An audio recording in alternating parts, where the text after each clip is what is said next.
Welcome back and thank you so much for listening in to Getting to Grow. In episode 3, I chat to Ollie, Jonny and Alex, the founding team of These Days Drinks. These Days is a modern beverage company dedicated to refreshing the traditional aperitivo experience. Founded in 2021, Ollie fell in love with the ritualistic social ways of drinking in East London's cocktail bars. These Days aims to make aperitivo accessible and enjoyable for everyone.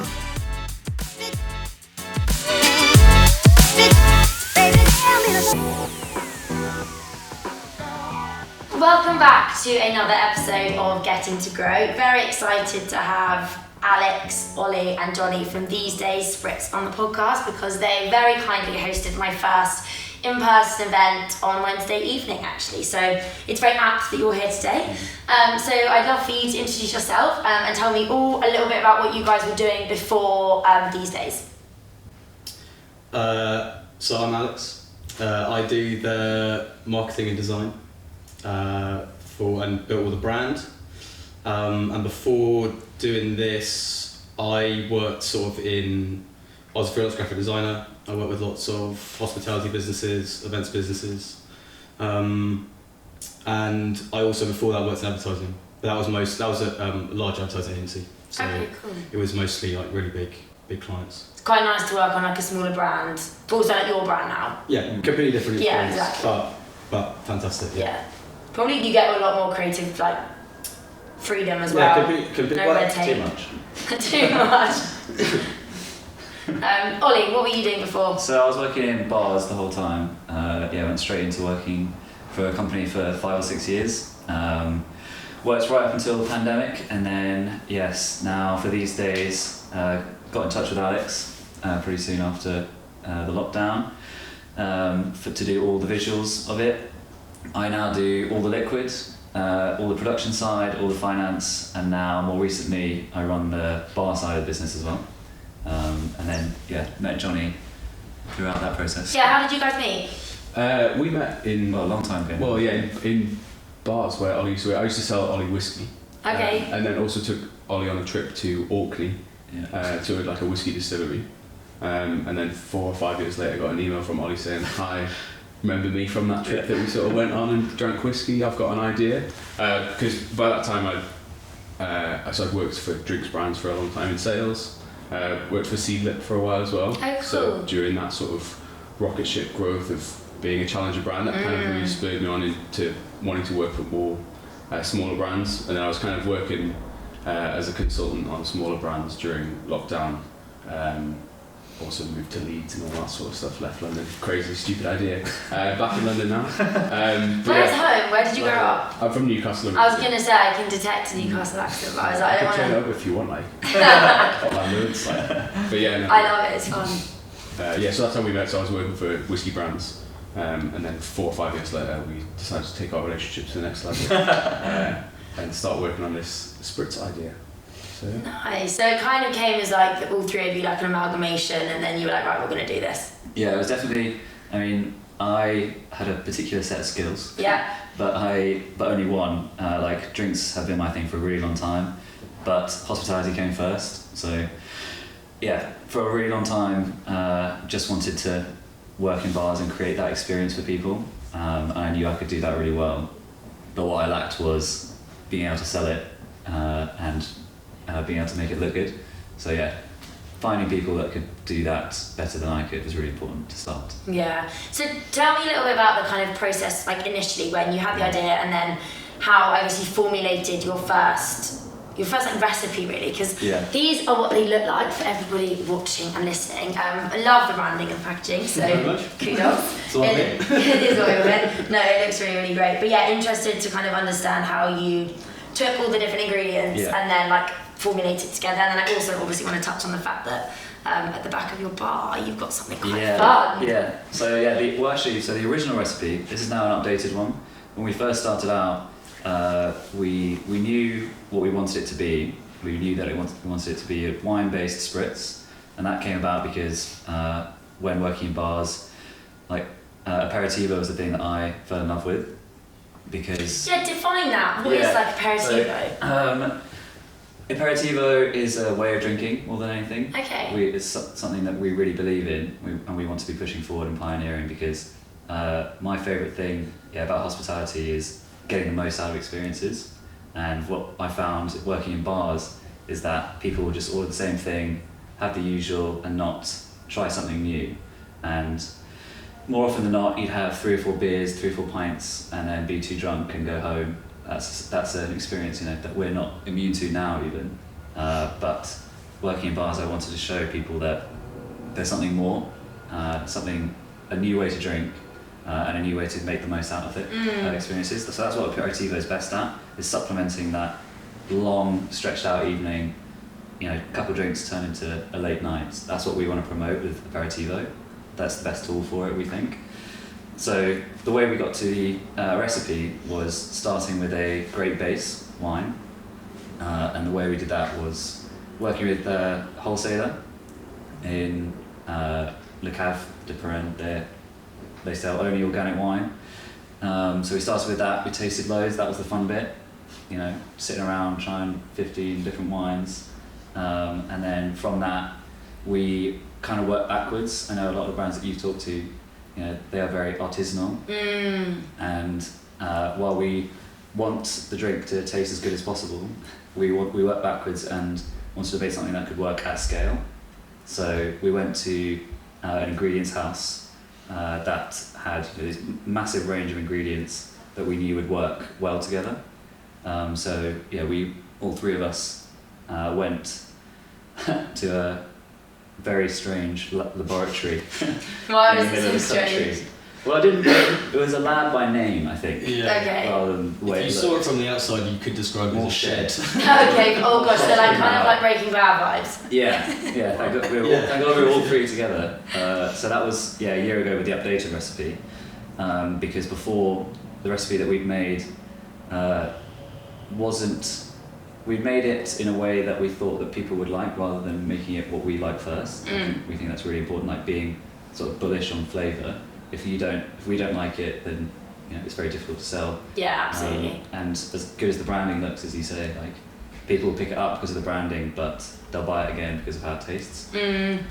So we spent a really long time making it taste as good as we want it to. Like Jonny's favourite is the Venetian, mine is Sundowner, and that's the way we want it to be.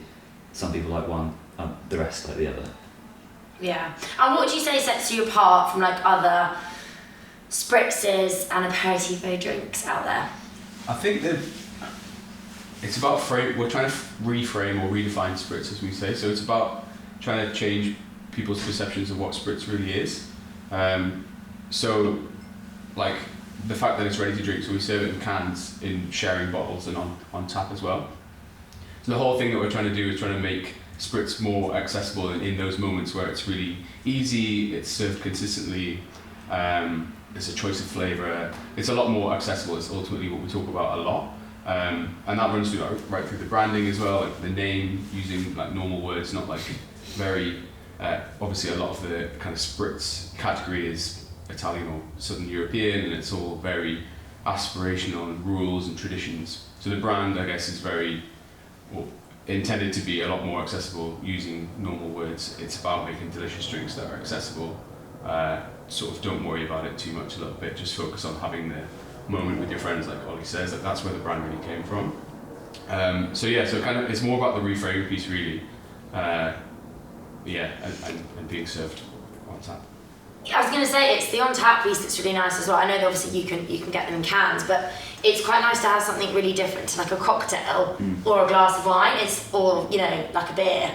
As you say, it's quite nice to have something that is like a longer drink, so you can spend the evening drinking it. Like on Wednesday night when I was drinking it, it was nice to have it while walking around speaking to the guests that were there, because I felt like I had like a long drink. And margaritas are lovely, but they finish quite quickly. Or maybe that's just me, because they are delicious. And there's like, I don't know, it just doesn't have that kind of like long drink that I quite like when I'm drinking. And it's something different to a glass of wine. So I think you've got there's a big gap in the market for like what you guys are offering. Yeah, and it's like, it's weird in that way that we have to drag spritz out of being a cocktail. And in a lot of people's minds, a spritz is a cocktail, so therefore there's lots of sort of connotations with that it's mixed, there's a certain price point, sort of time you have to wait for it and stuff like that. Whereas we really want to bring spritz into the craft beer space, really. So you walk into a pub or a bar and you can see all these, great logos and brands on the taps, and you know that you're going to get a consistent and delicious long drink that's refreshing, that is what you want after a day's work, for example. Like, that's where spritz should be. It's bubbly, it's refreshing, it's a long drink. Like, I could be describing a beer there, but we're talking about spritz. So yeah, I guess it's just kind of, it feels like that's not that big of a, or that like amazing of a thing to have discovered. Yeah, but it's almost like creating a new category. Yeah, it is. We're redefining it in that way, and it really is, and that makes it exciting and big opportunity, but also quite hard. It's quite like, it's like a ingrained perception. I mean, Aperol Spritz is obviously the leader in spritz. Everyone knows about Aperol, and therefore people think spritz should be mixed and served with Prosecco and in a brand that's very traditional. So there's a lot of these preconceived ideas that are kind of very ingrained thanks to our friends at Aperol. Yeah, well, thank you very much. Although, like, this is way better than Aperol. If Aperol ever going to sponsor me, I still think they're great. But it's also like, I think, what I love about These Days is that it's super light and it is quite different from Aperol. And I think as well, you guys are, as you said, like, you want to have it on draft and kind of into that space. It's just an educational piece around, like, talking to pub owners and big wholesalers that supplying these guys and saying, we're creating a new category. And I guess, how do you go into the craft beer space? I mean, Brewdog did such a good job of, like, massively disrupting it, but then it's like, how do you guys come in with your point of difference again and doing that whole piece? I can imagine it's super tough. Yeah, I mean, it's not as, I wish it was as easy as putting spritz on tap, and that was like a really easy thing to do. Yeah. Essentially that is what we're trying to do. Like, when we get spritz on tap and it's you can see the badge label and it starts to become more of a thing, that is essentially like that will represent us really changing that perception. We speak about Lucky Saint quite a lot. So Lucky Saint, obviously, like, huge success over the past few years, but the kind of seeing them really focus on Lucky Saint on draft and having a pint of non-alcoholic beer as the sort of ultimate manifestation of what they were trying to do is really inspirational for us, because they took non-alcoholic beer from this like forgotten Beck's Blue in the fridge that was kind of like a bit embarrassing to order, and really brought it to the bar top. It was, the beautifully designed taps and everything like that. They made it legitimate alongside other beers and craft beers. And then seeing that pint being poured, it's a pint glass, it's not out of a bottle. A lot of these kind of like semiotic pieces from acting like this normal beer brand, for want of a better phrase. That's kind of what we're seeing we're focusing on with spritz. So like, if we put it on tap and it's in the best pubs and it's served very fast on draft and people are ordering a round of 2 neck oils and a couple of spritz and they're getting them, served fast and they're not sort of checking out the back bar, that'll be for us like the ultimate manifestation of what we're trying to do. So the kind of marketing and landing that message is through distribution, getting sort of spritz on tap, really, which is hard because that's my job, but we'll get there eventually. And how has your previous experience working as Seedlip, how did that help you in your job now, what you're doing at These Days? Well, I think Seedlip was a reframing as well, and a category creation in that way. But again, when we haven't created spritz, but reframing spritz in that way. So kind of like focusing on the positioning and landing the correct message to when people get it is my sort of biggest learning from Seedlip. That was what was so impressive about that. My first honest impression of Seedlip, so I went through a recruiter to get a job, and they mentioned about Seedlip, and I was like, flavoured water, mate, what's all that? And that is ridiculous. Sorry, Ben, if you're listening, that's my first impression. Definitely don't think that now. Yeah, I mean, well, yeah, exactly. So then 3 weeks later, I got a bit more interested in the role, done some reading, learned about Ben and his kind of positioning of this. I think fair play to him, was absolutely amazing at kind of landing that message and that positioning piece. But the liquid didn't change from my first perception to when I was evangelizing about the brand, a month later. But it was the positioning and the kind of, the perception of what the value was. The value was making people feel really good about themselves ordering a non-alcoholic drink, and they could feel like they could have the focus of it as well, knowing who their audience is. Like you always say, what to drink when you're not drinking. That thing of knowing where knowing who your audience is when they're drinking it and where they're drinking it. Like that's why with Spritz on tap, you know, we do have the cans and the bottles and the kegs, but for us, it's really been about focusing on which distribution is going to work for us and like really stepping on it, because we know that Spritzes, the vast majority of them are drunk in pubs and pub gardens. You know, we're not really going for like Seedit went for all the high-end spots in London and did it perfectly. We aren't doing that on purpose because we want to be where people drink Spritzes, which is not, you know, the Connaught and things like that. And I think, like Jonny alluded to earlier, what we're trying to do with being on tap and the branding and how we put the brand forwards is all about trying to embody that occasion and bring the fact that, like we said, most people when they drink a Spritz drink it not in like a cocktail environment, but the drink historically leans on that so much of the category. So it's about trying to step outside that and make something that feels much more approachable and easy to understand and not wrapped up in all of these sort of traditions and other things. Yeah. So as kind of like, I guess, brand manager and like everything, brand and pack and everything, head of marketing as well. You kind of have a everything brand. Many hats. The whole team. So yeah, exactly. Loads of hats being worn here. How are you doing that educational piece to customers as well? So obviously, like you talk about how you're talking to the trade about it, but then as me as a consumer, you know, what are you doing kind of as a you like business like to customer in terms of like activations? Because I can see lots of fun events across the summer, like you guys doing like big things to make this really fun and being at festivals and, you know, like the right sort of places. What we're trying to use, like Jonny alluded to earlier with like semiotics, the idea is to try and explain that piece about the drink being different, fundamentally using Spritz on tap as a mode of messaging that, because I think so much about seeing it on tap begins the conversation about how the product's different. It helps you understand it isn't like Aperol, but it's similar. It's the same category, but it's much more approachable, and I think that is the window we're going to use to try and to land that message. Yeah. So it's about trying to be like a beer as much as possible. So not just appear as a beer in the sense of being on tap, but appear as a beer in our messaging and lean into that sort of personality type. We spoke to a guy from Dan who used to work at Innocent.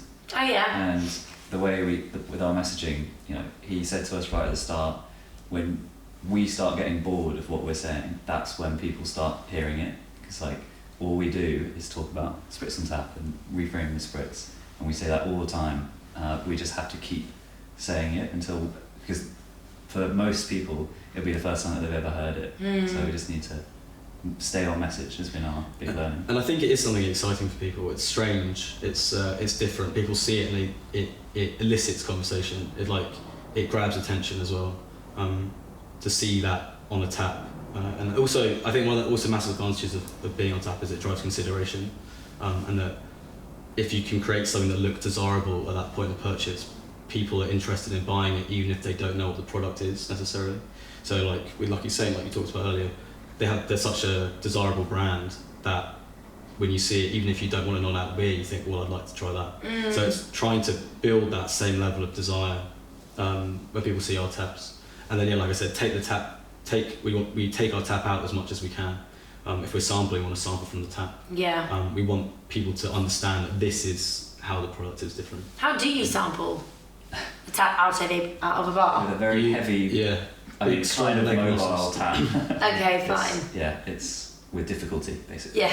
And have you got any events planned for this summer? I can see you guys at like Taste of London doing like a big bar, because there's lots of brands that do, you know, have like big stands and that kind of thing. Yeah, well, it's really interesting that you mentioned that, because we've done Taste of London 2 years previously to this, but this year, because we're refocusing so much on this idea of trying to act like a beer, trying to get the drink on tap as many places as possible, we're really focusing on like craft beer events. Okay. Because we think that there's massive crossover and opportunity for growth with that audience. So we're going to be at places like Brew London, which is coming up at the end of April, and then We Are Beer as well in London at the end of August, and other places like that, because Taste is fantastic. It's great. It's full of fantastic challenger brands. We love it, and I'm sure we'll go back there.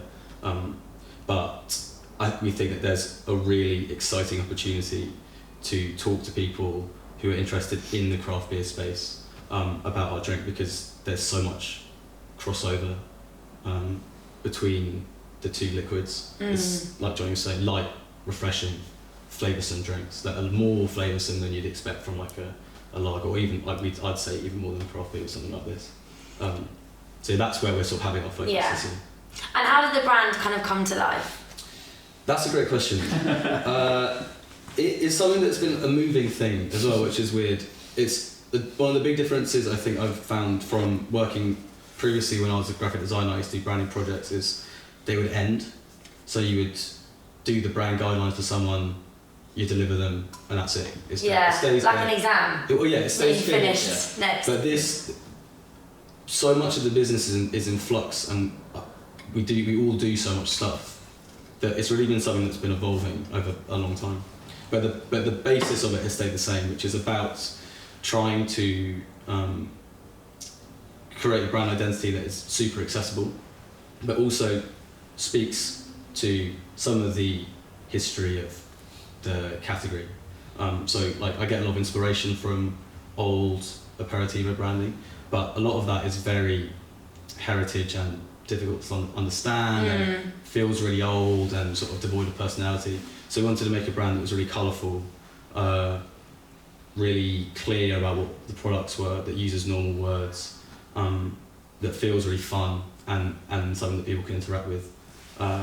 And also it looks really good. Yeah, I was going to say it does look really good. I particularly like this one because like my favourite colour is red and pink. So yeah, that's my favourite one just because of the colours. I think tone of voice is always really important as a differentiator versus a lot, like when we looked at the category, it's this very traditional and kind of aspirational, like if you close your eyes and think about like traditional spritz brands, I think everyone sort of sees the Amalfi Coast and piazzas and brightly coloured drinks and everyone smiling, having the best time ever, and kind of like some weird tagline that kind of doesn't really fit or something. Yeah. It's very like aspirate, join the joy, don't Together joy too much. Yeah, whatever that means. Yeah. But yeah, so like, and I think if you then went to the These Days Instagram and read some of Alex's captions, like they're very not that emoji led. Yeah, like sort of taking the mick out of ourselves. It's meant to be more like accessible is the word we always come back to, but like that tone of voice thing I think is really important. And I think, speaking honestly about us now as well, we've like taken a while to really know that about ourselves and that to come out, and I think that will come out more as we get more, get bigger and get more confident in ourselves. But we've always like sort of rested with that in being that the tone of voice we needed to be completely kind of very different to what you'd expect from the category names. So while like the design is sort of referencing it, and you were saying about your references from the design in terms of the older brands, the tone of voice and kind of how we carry ourselves should be very different and a lot more kind of accessible. Yeah. Fundamentally, it's about like modernity and accessibility, and like that comes through even with the naming of the product. It's meant to sound like something that's current, and like these days is meant to be like an accessible like example, like naming of the. That's why the product's called that, because the product is for now. It's a modern drink, rather than picking something that sounds old and manufacturing a heritage that we don't have. We don't want to do that. Yeah. No, I love it. It's great, and I think everything you've said is so like spot on for what how you just described it is how I perceive it. Okay. So like what you've said, I've been like tick. Like I can totally see that. Well done. Yeah, very well done. And how did, so obviously you've got, because you guys actually have like 3 different kind of products and services, I guess. You've got your draft, then you've got your cans, and then you've got your bar. Yeah. So they're actually, you have lots of different, it's really lovely and it must be really fun because you get to work across a really like different, like broad kind of categories and services and products. But how did the bar come about? Yeah, so the bar, I mean, for anyone who makes a drink knows that production is the biggest headache. It's just getting it into the can or bottle, keg, whatever it is the hardest thing. So we went through a lot of obstacles, maybe trying to do that, and nightmares. Yeah. Gosh, tell me a nightmare. There was one time where we, like, the wine didn't arrive basically in time. And the place that we were making our drinks then was Glasgow, and if you didn't make it on the day, then you missed it and you still had to pay. So like the wine arrived the day before our production day, and so we had to like get a zip van and rent it for a day and drive to Glasgow and stay in like a travel lodge budget thing overnight with wine, like just 1,000 litres of wine in the back of a zip van outside, not really sleeping that well, just checking outside. Yeah, gosh. Don't know how they would get away with it really, but anyway, we made it, but that was very stressful. So after all that and several iterations of trying to get it into the cans, we thought it would be a better idea to bring production in-house. So that was how the bar started, was that we wanted to have more control over production. But hospitality is at the centre of the brand, like it's where we met, we all love it as much as the others. And so we knew it would be a good idea, if possible, to create a brand home as well, to be able to see and touch the liquid as it's happening, but also to be able to then give it to the people. Like the biggest validation we have through having the bar is being able to serve it on tap and see people have it for the first time. And so that combination has been a real game changer for us. I mean, I know you know the bar, like since opening, it's been great to see. We used to have to pay so much for people to just try the drinks for the first time, and now we have thousands of people, every month coming through. So yeah, the bar has been certainly a challenge. Like we made everything about it as sort of streamlined as possible because we didn't want to be working till 3 a.m. But the reason for the bar, and still is now, is to validate this idea. Our whole menu is centered around aperitivo, but these are sort of front and center. And yeah, to be able to do that and bring people to the bar, show how we do it, show that it works, has been invaluable. Yeah, and I think it's incredible to have a brand home where we can, rather than being like a distillery where you go and you experience like a kind of tour of somewhere, you can come to the bar and you can have a spritz and you can experience what we think the massive advantage of this drink is to your hospitality experience, and we can shape that in exactly the way that we want to do it. And the other great thing about it, which was sort of by design and partially by accident, is being on the beer mile, was a massive test to start. An aperitivo bar that does spritz on tap on the beer mile was like, are we just going to sell loads of beer? Will we sell any spritzes? It was going to be a massive test for us. But it was incredibly validating to have people that I talked about going to craft beer events, have people that are craft beer drinkers that are there on a craft beer tour come in, try the drink and say things to us like, why is this the best thing I've had all day, and that's delicious, and see a group of people that you wouldn't call spritz drinkers, you wouldn't think look like they're going to have Aperol or love Aperol, take it because it's on tap, try it and drink it. It's incredibly validating to the idea, but it was also a massive test for us to see if that worked. But the data we got from the bar shows that it does, and it does really, really well, and that's incredibly encouraging. Also, the atmosphere at the bar is amazing as well. Like, it's such a fun vibe. Like, it's super cozy, but also big enough to have like a good crowd. And yeah, I think as well, like, you guys are such lovely boys. Like, your personality comes out as well. You know how some people behind the bar, like when they're stressed and they're working. Like, I was at the pub last night with a friend, and the guy behind the bar, I mean, there was a big queue, and this lady was like, oh, I've been waiting here ages, where's my drink? And he's like giving her like this massive like eye roll, and I'm like, I get it, like, you're busy, but at the same time, like, we are in the queue to get our drink, and we want to go back and socialise with our mates. We don't want to spend all the time hanging here. So absolutely, we love being the hosts of it. Yeah, I think goes back to wanting to create the best experience. Yeah, like it's a really unique opportunity for us to create the experience that we want.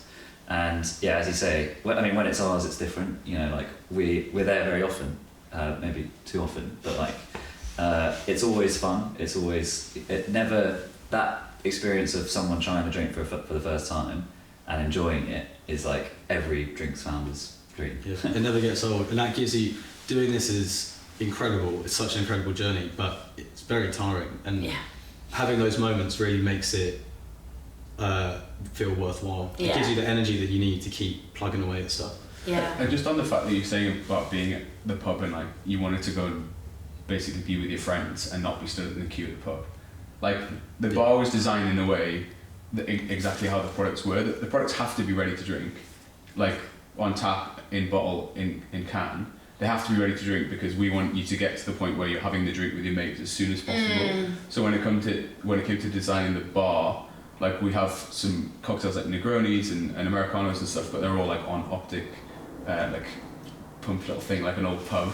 But that's for speed of service. Like we want you to get to the bar, get your drink, and sit with your mates as soon as possible. Obviously the Spritz are on tap. The whole bar was designed in that way. It's not because we're really lazy bartenders, but it's a little bit lazy bartenders. But it's just interesting that you say that. Like that's why when the brand is then out there in the world and it's at a pub that you might be in and you wanted a Spritz, it's on tap. Well, last night I really wanted a Spritz. I was like, I don't really want a glass of wine. I don't really like beer.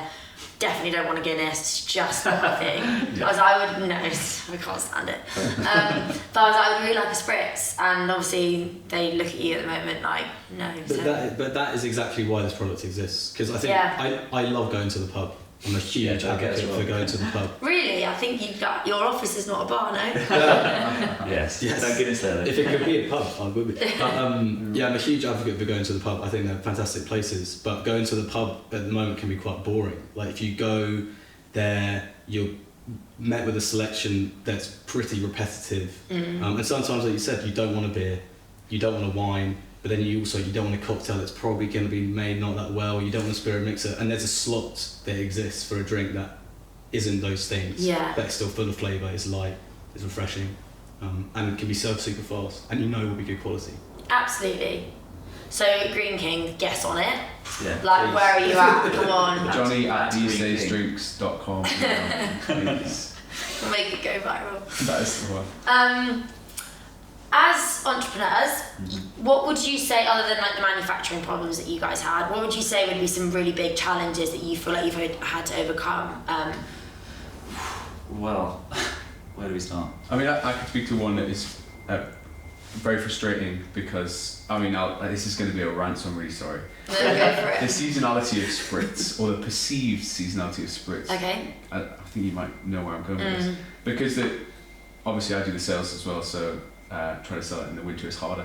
But I think the idea that Spritz is just for the summer is, again, like Aperol grew this category and made Spritz a thing and everyone absolutely loves it. But they also like centered it really like tightly around the summer. Also by extension of people going on holiday to Italy and drinking Aperol while they're on holiday. It's kind of in people's minds the preconceived idea that Spritz is about the sunshine, but that's a big challenge for us because it's one of our many battles that we are fighting. It's probably further down the line, but the preconceived sort of seasonality just makes it very easy to dismiss during the colder months. Like, oh yeah, in the summer, mate, this is going to absolutely bang. We're going to sell loads of Spritz, and it's like, yeah, but also Spritz as a style of drink, as Alex just articulated there, and you were saying like, you went to the pub, it's March, but you don't want a Guinness, you don't want this. Like beer necessarily, like there's space for this drink. It just happens to be quite a refreshing drink, but so is a pint of cold beer. But we still drink beer sort of across the year. So I think that's something that is frustrating in the way that it's kind of put in a little hole of just for the summertime, when actually a refreshing drink after a long day is kind of, we want that all the time. So that's something that I find that's basically a bugbear and a rant, and I'm really sorry to have done that to you. No, it's fine. Yeah, I agree. And it's funny you say that because I'm thinking of like a beer brand like Jubel. They sort of made it quite ski in because they did that whole thing when you joined. If you're a new employee, they took what's the articulars? And they made après thing. But actually now, we live in England. I don't après on Saturday night in London. So. But that was a good job at bridging that seasonality. Yeah, massively. Like they made beer a thing that people had on the slope, but then also they partner with like the likes of Pure Sport and give them out after like a run club. So what you're saying is Après Spritz. Après Spritz. That's what we need to create. Oh my god, I love it. Après Spritz. MPD. Sounds good. Yeah, maybe that should be the name of the next one. That's actually such a fun idea. I can.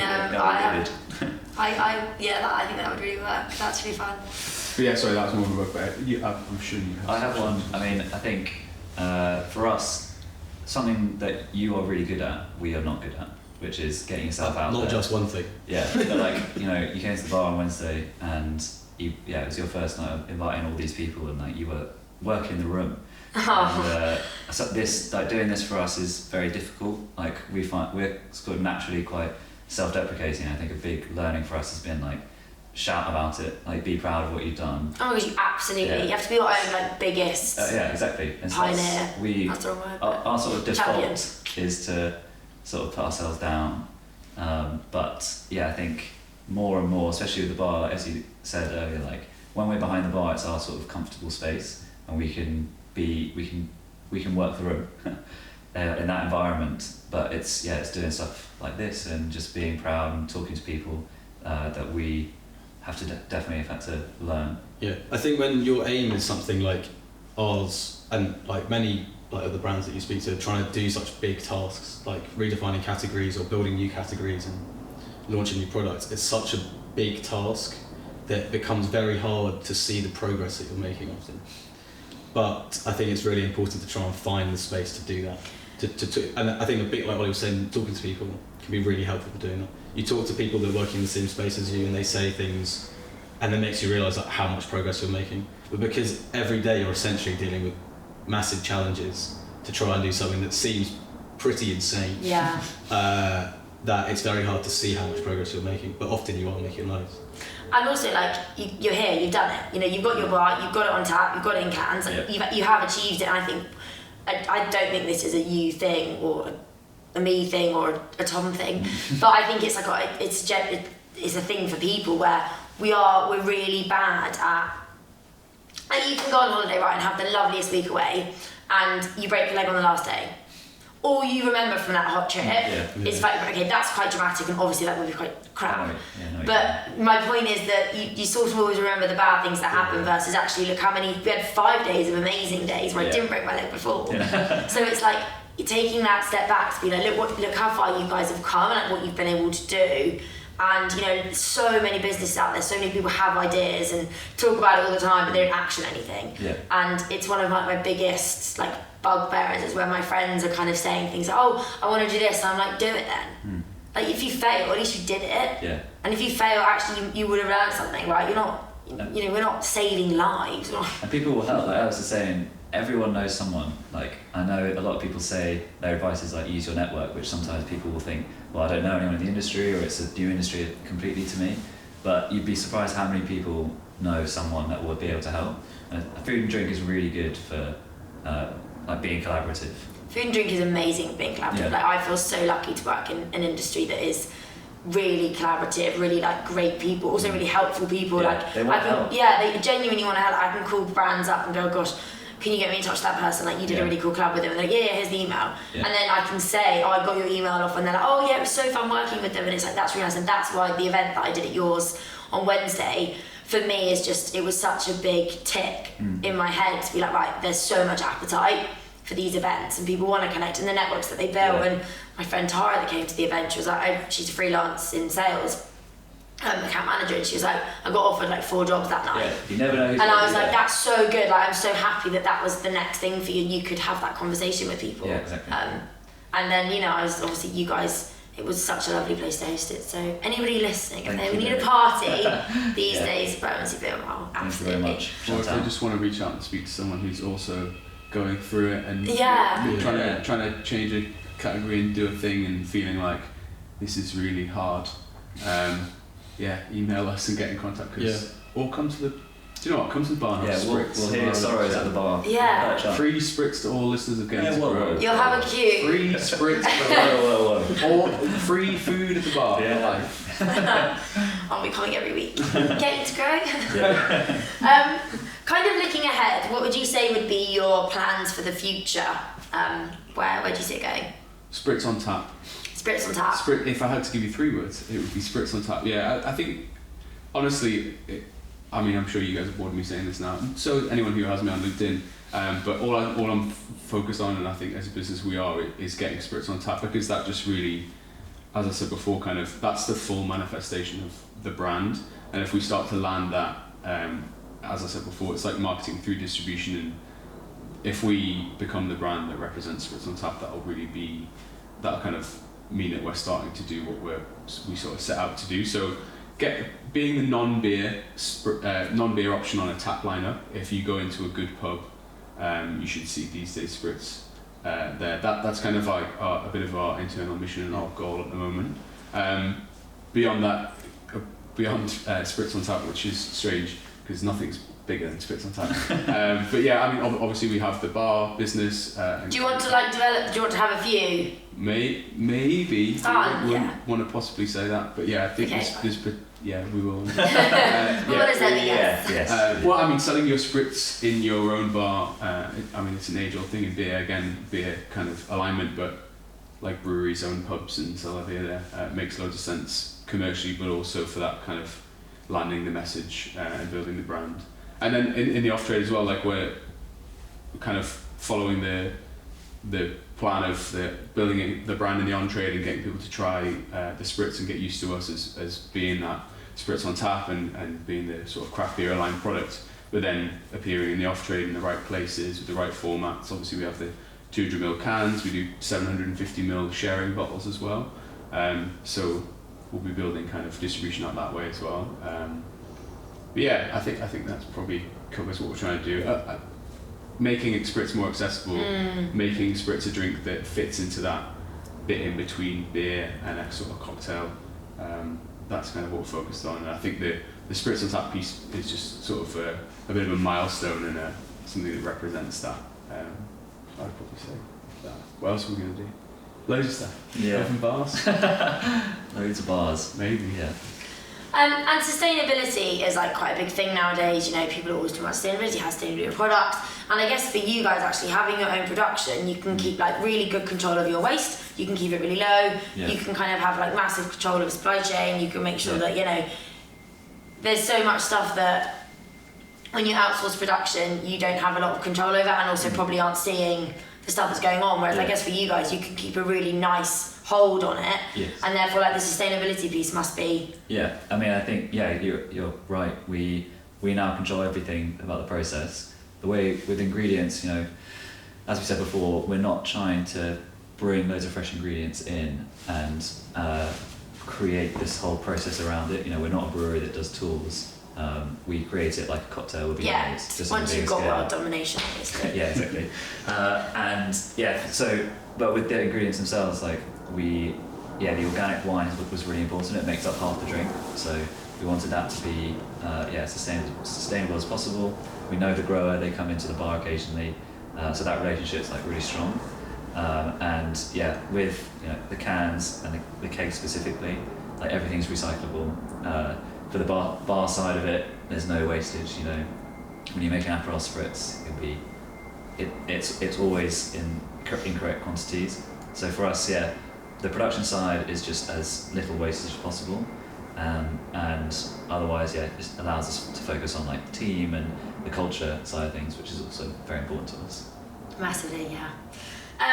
So to close the interview, I have some quick fire round questions, which I didn't let you see before because then it takes all the fun out of it. So I'm going to ask you a few questions about the kind of category, but then brands, and basically just first thing that comes to your mind is kind of what you say. So it's like a buzzer, or are we going around the same? No, we can go around. So favourite food brand at the moment, or F&B, favourite food or drink brand at the moment, and why? Oh God. No self-noms, I'm guessing. No, you can't say so. I don't know. I'm holiday. Okay. Favourite food or drink brand at the moment? Jonny, why don't you start? Coconut Club. Why? Because my good friends over there and it's delicious, obviously. Why not that? I think so. There's two. I think one of them I think is just because of a relationship that obviously you're aware of, is Feisty, this drink. So this is a good example of like talking to people. Way back when, there's a place called Ray the Store, and we were doing a sampling there, and V, who's the founder of Feisty Drinks, she comes in. This was before her idea, and we just start talking about how to get drinks off the ground and what to do, and we then sort of developed a relationship where we would just talk over the phone or whatever. And now Feisty's become a real thing, and like, not to say that we had any sort of big influence on it, but we were there from the start, and it was a way to show that just talk to people, go to the right places, and something good can happen.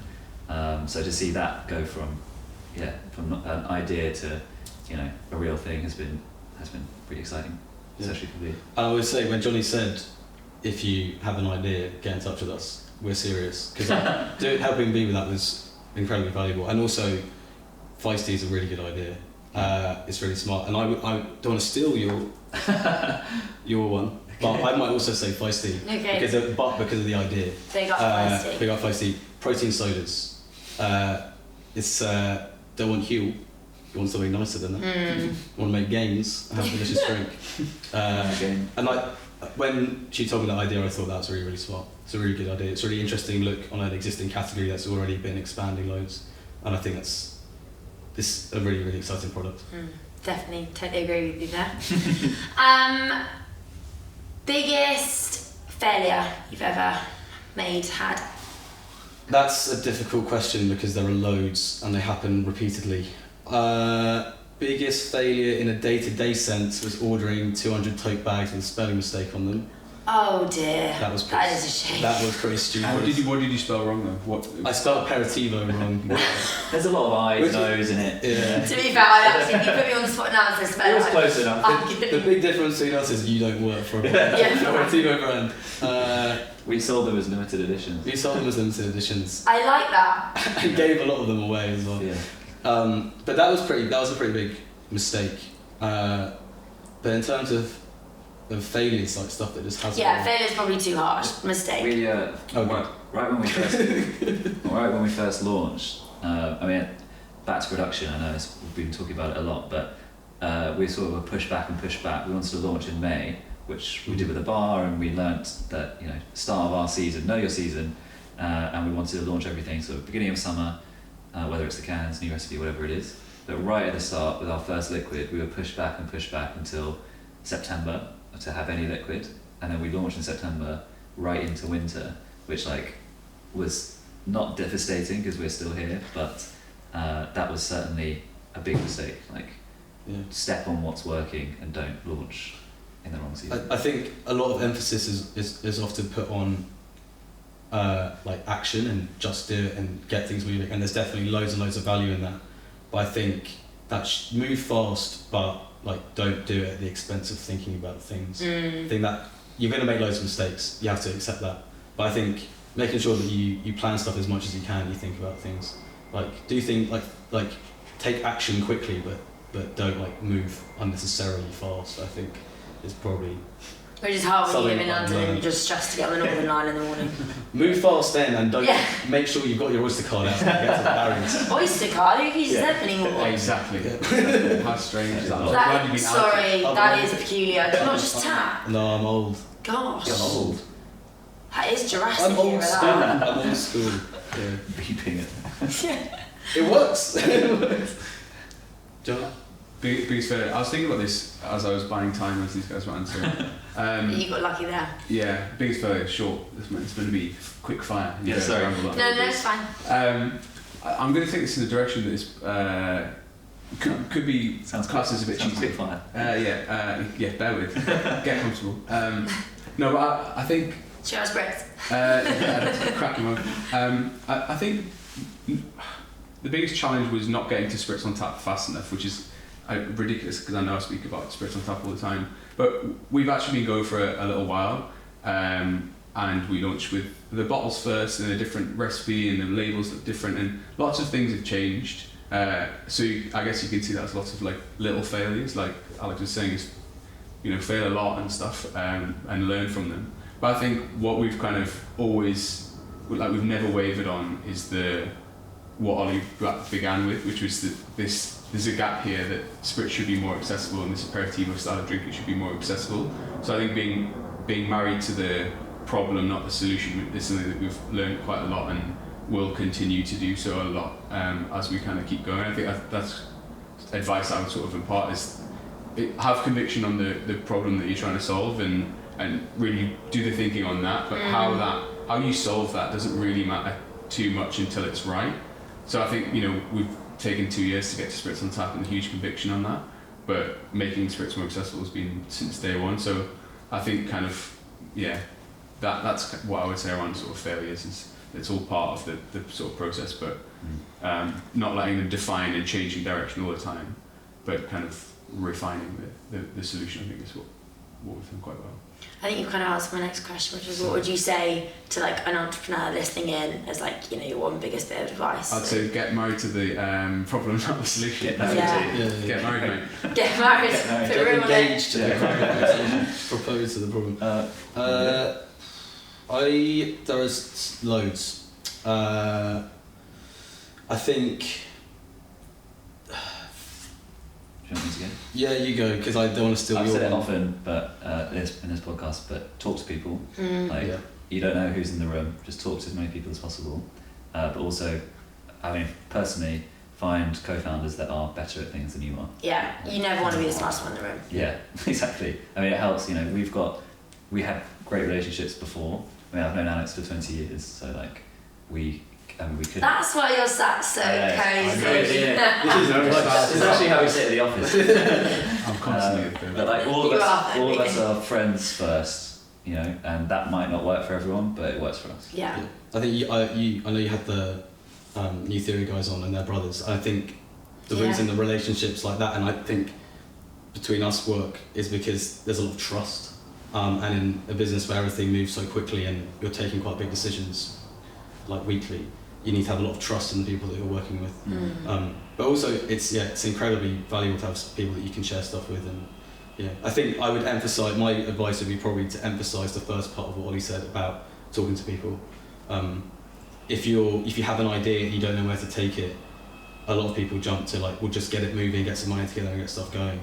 But I think people are so open to sharing stuff and helping people in this industry. I think talking to people and not being afraid that they're going to steal your idea, and people are energized by this stuff, and they always know people. So I think, try and reach out. Use your network. People are generally quite nice. Yeah, and it's shocking, isn't it? Yeah, and if they're not, then move on. But if you message someone, if you're not, they will often reply, and they will say things like, "Yes, I would love to talk to you go for a coffee or whatever." So I think, use that. If it's a good idea, talk to people, think about it, and a path will appear, I think. Definitely. And as there's three of you, we're going to go through, instead of doing each of your kind of favourite starter, main, desserts, we're going to do starter, main, desserts. Obviously we're starting with the Spritz. Start with Spritz. Of course. So that's how we would start the dinner, and then starter, go. Popcorn cockles. Nice. Rogue. Yeah. Where can you get them from? You can get them from These Days Sprits bar. I can see where this is. Hang on a minute. The things in the jars. So they come out of the sea. They don't come in a jar. The sea, but the same thing, but not in a jar. Before they've been brined. Right. Okay. And Gosh. battered and fried in tempura, and then served with. This is our perfect. Yeah. Sorry, that was so judgmental. Ew. Right. Right. Okay, fine. Wrong. Shall I do it again? No.